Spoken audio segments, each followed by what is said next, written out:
Hello mga ante at mga angkel. Ayan, magluluto nga pala ako ngayon ng pangmalakasang gulay dahil paminsan lang ako nakakaluto ng ganito.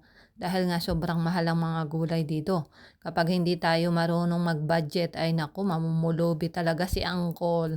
Ayan, naglagay na nga pala ako dyan ng butter, bawang, hindi ako nakabili ng sibuyas. Ayan, naglagay din ako dyan ng kamatis. Mayroon akong natira dati na isang dakot na kalabasa. Ayan, nilagay ko na.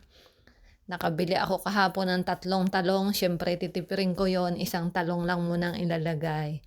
Naglagay ako diyan ng patis pampalasa at saka lagyan natin ng maraming paminta, o 'di ba masarap na 'yan.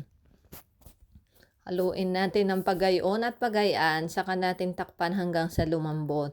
O ayan, lagay din ako nito ng tangkay ng pechay. Una kong ilalagay yung tangkay para maunang maluto.